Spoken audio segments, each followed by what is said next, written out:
deux sœurs et moi, on a perdu les deux piliers de notre vie, notre éducation. Quando si avvicina mi guarda e mi dice quando esco dal carcere ti devo tagliare la gola. Protégez-vous avant tout, parce que l'État n'est pas là pour vous protéger, il ne vous protégera pas. We're not safeguarding children, and obviously that's a big thing in this country. We should be safeguarding children, and we're not doing that right now. Noi viviamo in un ergastolo, perché il dolore non passa e non passerà mai. I kind of wish that she'd had the knowledge to know that she was in an abusive relationship. C'est des hommes qui se permettent de tuer des femmes parce qu'elles sont des femmes. Pour moi, ce que ma mère a vécu, c'est l'horreur.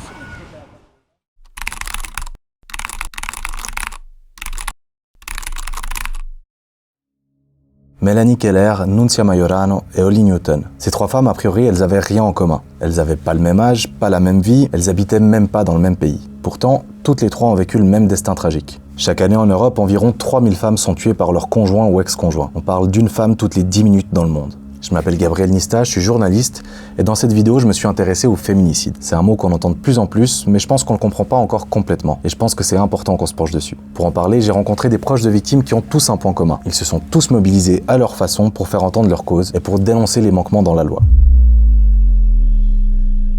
Le 21 octobre 2019, Melanie Keller est retrouvée morte chez elle à Courfèvre dans le Jura suisse. C'est son mari Christophe qui l'a tuée en l'égorgeant avec un couteau avant de mettre fin à ses jours. Mélanie allait avoir 39 ans et ses 3 enfants se sont retrouvés orphelins. Sa sœur Géraldine a créé l'association MEL pour venir en aide aux femmes dans le besoin. Et elle apparaît encore aujourd'hui régulièrement dans les médias pour dénoncer le féminicide. Mélanie, c'était quelqu'un de très joyeuse, elle aimait les amis, elle aimait boire l'apéro, elle aimait la fête, elle aimait ses enfants. Elle aimait plus la vie à l'extérieur parce que, bien sûr, la vie intrafamiliale était très compliquée avec Christophe, donc du moment qu'elle était à l'extérieur, elle était bien. Quand on la voyait, franchement, il n'y avait pas on voyait rien. Parce que Mélanie a toujours bien su cacher ce qu'il y avait à cacher. Je pense aussi d'une part parce qu'elle avait peur que si elle montrait quoi que ce soit, ce qui pouvait se passer après à la maison. Donc, en tout cas, elle ne laissait rien paraître.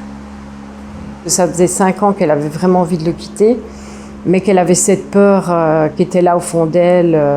Et il devait, le dimanche matin, annoncer aux enfants qu'ils se séparaient, parce que Mélanie le voulait. Et le samedi soir, il a prétexté que comme quoi Léna, elle avait un problème et puis il fallait aller la chercher. Il est parti à la forêt et là, il a mis une arme factice sur la tempe et lui a dit « Il y a 2 balles pour toi, 1 balle pour moi, si tu fais pas ce que je te dis ». Il l'a ligoté, il l'a attaché à un arbre, il l'a violée à 2 reprises et là, à 5h30 du matin, il l'a ramené à la maison. Il a été écouté par la police, il y a eu ma sœur qui a fait une déposition, lui aussi, et le dimanche soir, ils l'ont relâché. Et 8 jours après, il venait pour la tuer. Il n'a pas nié les faits la première fois quand il a été arrêté. Donc, grosso modo, il a avoué l'avoir violé 2 fois. Ouais. Et il n'a pas été emprisonné. Non. La famille de Mélanie, elle a porté plainte contre l'État pour homicide par négligence. Après plusieurs recours, les tribunaux leur ont toujours donné tort. Pour eux, c'était impossible de prévoir que Christophe allait passer à l'acte. Et c'est Kylian, le fils de Mélanie, qui porte la plus grosse partie de ce combat sur ses épaules. Pour moi, ce que ma mère a vécu, c'est l'horreur. Pourtant, les autorités, on les a prévenus plusieurs fois. Ma tante les a appelés plusieurs fois, mes grands-parents aussi. Plusieurs personnes les ont appelés en leur disant « Écoutez, il vous faut faire quelque chose, ça va mal se passer ». Personne n'a jamais rien écouté. S'ils avaient bougé avant, peut-être, je dis bien peut-être, je ne sais pas, qu'on serait les 5 encore réunis aujourd'hui. Quand je me suis présenté au tribunal fédéral et puis qu'on m'a dit vous n'êtes pas habilité à faire recours, étant donné que je ne suis pas assez proche de la victime. Alors si moi je ne suis pas assez proche de la victime pour faire recours par rapport à ça, qui l'est? Donc là, encore une fois, on voit que même au niveau national, le tribunal fédéral, pour moi c'était la dernière option possible, on nous répond ça. Honnêtement, là je me suis dit, mais dans quel pays tu vis? Je me suis toujours dit, la Suisse, on est bien, on est protégé, on n'a aucun problème à se faire, même s'il y a un petit souci, on va pouvoir le régler ailleurs. Et là...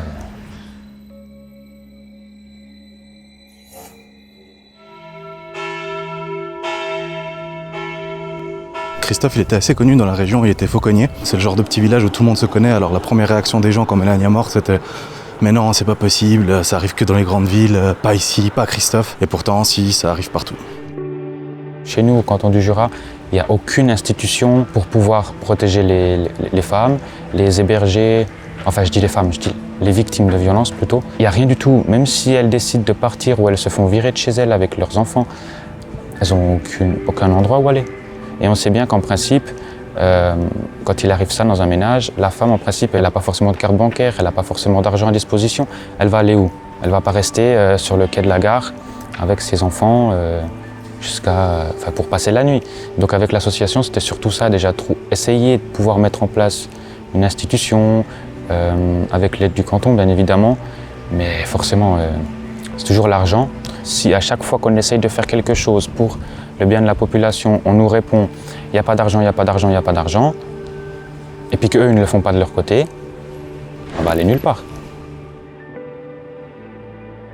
Mes deux sœurs et moi, on a perdu les deux piliers de notre vie, notre éducation.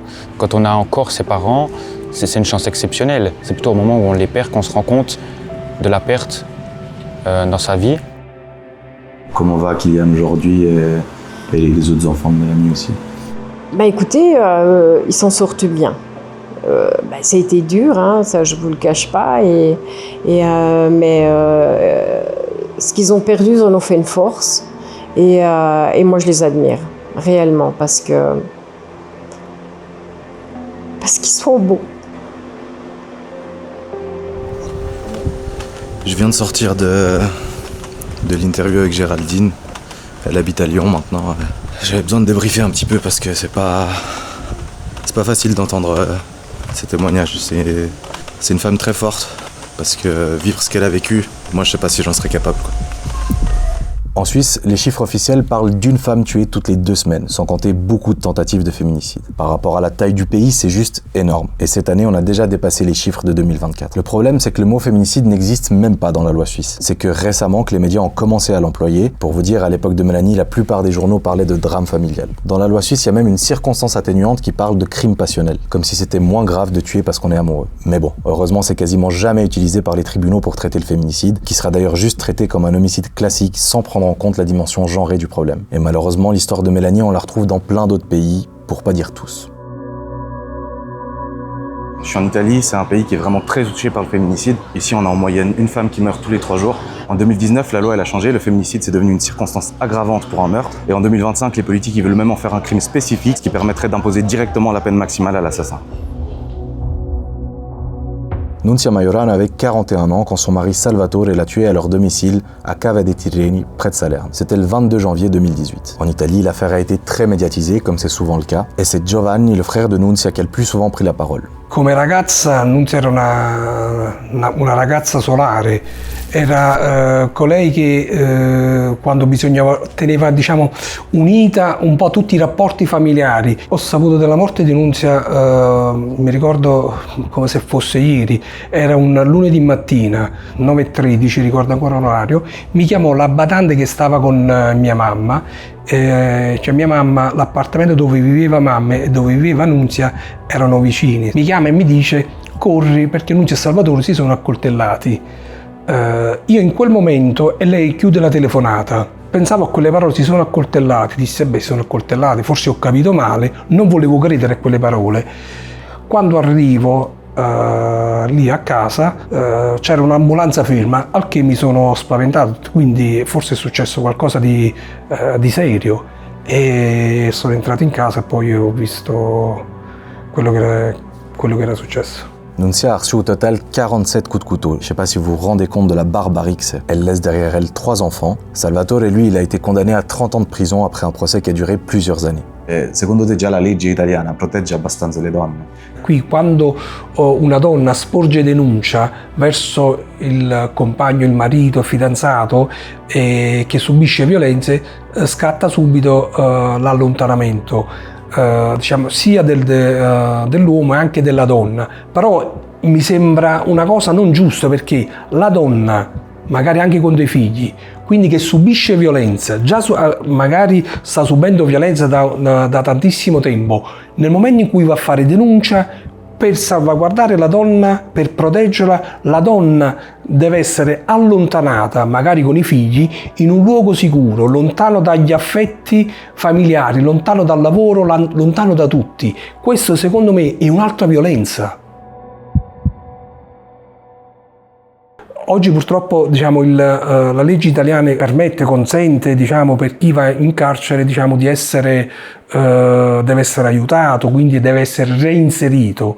Però io non credo che chi ha commesso un reato del genere, io penso che debba rimanere in carcere, anche perché durante un'udienza lui in manette, quando viene portato via, si avvicina e quando si avvicina mi guarda e mi dice: quando esco dal carcere ti devo tagliare la gola.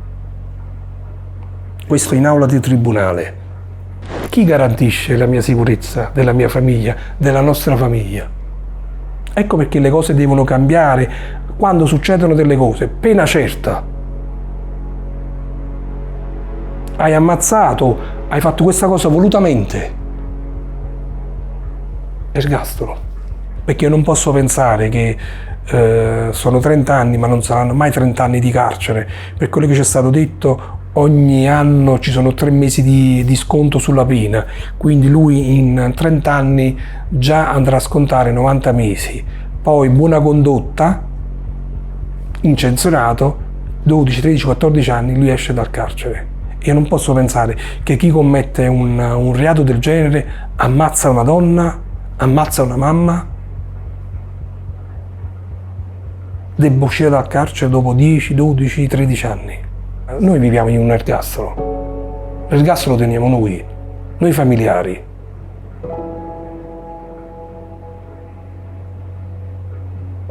Perché il dolore non passa e non passerà mai. L'Italie, c'est un pays qui est souvent associé à une forte culture patriarcale. Alors il y a eu des progrès ces dernières années en termes de loi, mais on parle quand même d'un pays qui jusqu'en 1981 avait une loi qui permettait à un homme d'avoir une réduction de peine s'il tuait sa femme parce qu'elle le trompait. Nos parents ont vécu une époque où ce genre d'argument était normal. C'est dire qu'on part de loin. Aujourd'hui, des solutions pour lutter contre les féminicides, ça existe. En Espagne, par exemple, ça fait plus de 20 ans qu'une loi cible ces crimes. Il y a des tribunaux qui y sont dédiés, une protection policière ou des bracelets électroniques. Mais en Suisse, par exemple, il n'y a rien de tout ça. Au jour d'aujourd'hui, on sait comment le contrer, le féminicide. On sait comment accueillir les femmes qui subissent des violences, parce que la systémique, elle est toujours pareille. C'est des femmes qui sont sous une emprise. Ça me fait un peu sourire quand j'entends dire, quand les gens disent « oui, mais il faut que les femmes aillent porter plainte ». Mais moi aussi, je suis la première à le dire avec l'association de venir porter plainte. Mais protégez-vous avant tout. Parce que l'État n'est pas là pour vous protéger, il ne vous protégera pas. Io stesso sono cresciuto in una famiglia patriarcale, però a me hanno insegnato, a me, ai miei fratelli, ai miei cugini, il rispetto verso l'altro, ma soprattutto verso le donne. Credo che sia quindi un problema culturale, ma anche di quelle persone che non riescono ad accettare il no. Est-ce que tu t'es questionné peut-être toi personnellement en tant qu'homme sur ton rapport aux femmes après ce que tu as vécu? Forcément. Moi, je me suis dit, je suis le seul homme de la famille après mon père. Je me suis dit, est-ce que j'ai hérité de sa folie, on va dire. Maintenant, moi, je sais qui je suis, je sais que je ne lui ressemble pas. Donc, moi, j'ai aucun problème par rapport à ça. Je sais que jamais de ma vie, je lèverai la main sur qui que ce soit un homme, une femme. Voilà. Plusieurs études ont expliqué que le féminicide était la forme la plus extrême de misogynie. Les normes culturelles, qui sont très souvent patriarcales, et les mentalités sexistes sont souvent une condition nécessaire pour en arriver à un tel acte. Le dernier cas que je voulais vous présenter, il est un peu différent, mais c'est une histoire qui est essentielle pour comprendre à quel point on parle d'un phénomène qui est global. Je suis arrivé à Hexham, il fait un petit peu moins chaud qu'en Italie quand même. Hexham, c'est une ville au nord-est de l'Angleterre qui est près de Newcastle. Et en 2023, la ville elle a été bouleversée par la mort de Holly Newton, qui a été tuée par son ex alors qu'elle avait que 15 ans. J'ai choisi de venir ici parce que je voulais montrer un problème qui commence à être très médiatisé en Angleterre. C'est les violences de genre chez les ados. Vous avez sûrement vu passer la série Netflix Adolescence qui parle justement de ça. Et donc je suis venu rencontrer la maman de Holly, qui se bat aujourd'hui pour que le meurtre de sa fille soit reconnu comme un féminicide et pas comme un cas classique de violence juvénile. Holly was fiercely independent. She was my eldest child, so she was very outgoing and, wanted to grow up very quickly. But she loved to dance and she loved animals and she was just really happy. And what was the hardest part for you as a mother?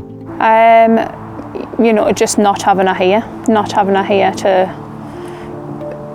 in general, not having her here to talk to, but also, you know, thinking of the future and all the things that we now miss out on.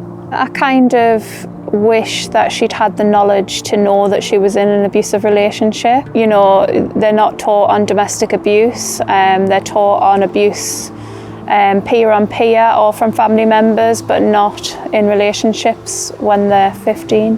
Holly avait donc 15 ans quand son ex-petit copain Logan l'a tuée le 27 janvier 2023. Alors qu'elle sortait en ville avec des amis, Logan l'a suivie pendant 45 minutes. Il l'a ensuite amenée dans une petite ruelle et lui a asséné 36 coups de couteau.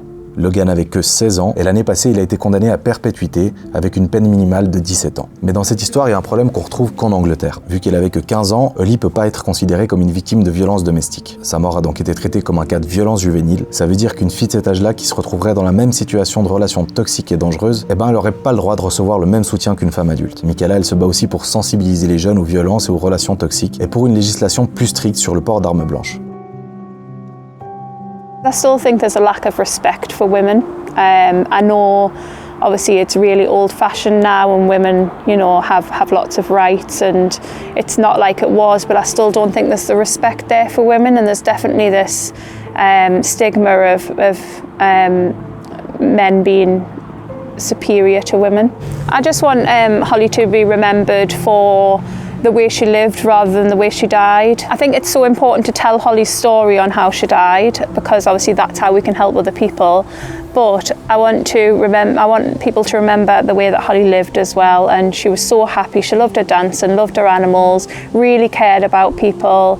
And obviously I do think that's part of why she ended up in the situation she ended up in, because she cared about people so much. So I just want people to remember Holly for how she lived and the bright, bubbly girl that she was. Au début de la vidéo, je vous ai dit que Nunzia, Melanie et Holly avaient pas grand-chose en commun. Mais en vrai, elles ont toutes vécu la même histoire. Elles étaient prisonnières d'une relation toxique, elles ont voulu y mettre fin, et elles ont toutes les trois été tuées à coups de couteau par leur conjoint qui acceptait pas la séparation. Elles étaient toutes victimes de violences, qu'elles soient physiques, psychologiques, économiques. En fait, elles étaient victimes de ce qu'on appelle le contrôle coercitif. Donc c'est quand une personne prend le contrôle sur l'autre dans une relation, en rabaissant, en manipulant, etc. Si leurs familles sont mobilisées, c'est parce qu'elles pensent toutes la même chose. Il faut mieux protéger les femmes et les familles. Et s'il y a encore autant de femmes qui sont tuées chaque jour, c'est qu'il y a quelque chose qui va pas. Alors à quoi ça servirait de reconnaître le féminicide dans la loi ? Déjà, ça permet de mettre un nom sur un vrai problème. On peut mieux référencer les cas, mettre en place toute une série de mesures. C'est un premier pas, mais après il faut encore que ces mesures soient réellement mises en place. It's so important that we get that law changed so under 16s can be recognised as a victim of domestic abuse, because for as long as we're not recognising that under 16s are victims, we're not safeguarding children, and obviously that's a big thing in this country. We should be safeguarding children and we're not doing that right now. Le mot féminicide, moi je l'aime bien parce que ça, en fait, ça reflète bien ce que ça veut dire. C'est des femmes qui meurent parce qu'elles sont des femmes. Et dans un système patriarcal dans lequel on vit, surtout en Suisse, comme partout ailleurs dans le monde, c'est des hommes qui se permettent de tuer des femmes parce qu'elles sont des femmes. Voilà, tout simplement. Et c'est en reconnaissant une cause qu'on arrivera mieux à la combattre. Quello che dico sempre, i ragazzi, ecco perché è importante intervenire nelle scuole e educarli al rispetto, ma anche educandoli al ricevere i no, perché la vita non è fatta soltanto consentire di avere tutto i sì, ma ci sono anche i no, e quindi questi ragazzi devono accettare i no e capire che è fondamentale questo. Déjà, ça n'arrive pas qu'aux autres, ce que moi je pensais. Ça arrive à tout le monde, donc surtout ne pas avoir honte. Parler, c'est la meilleure des solutions, que ce soit pour les caméras, que ce soit devant un psychologue. Je pense que c'est ça le plus important. I just never think it can't happen to you, because, you know, I definitely thought that. I didn't think that this would happen to me in my little family. And obviously it has, and I can't change it. So yeah, I think it definitely is about looking at the bigger picture rather than thinking it won't happen to you. Merci d'avoir regardé cette vidéo, c'est la première que je poste sur ma chaîne et elle est 100% autoproduite. Alors si ça vous a plu, n'hésitez pas à vous abonner à la chaîne, à laisser un commentaire, ça m'aiderait beaucoup. Je vous demanderai juste de respecter les familles qui vivent déjà des trucs pas faciles. Je remercie d'ailleurs Géraldine, Kylian, Giovanni et Michaela de m'avoir accordé leur temps. Et si vous êtes victime de violence ou même témoin, je vous mets toute une série de liens en description pour que vous puissiez trouver de l'aide.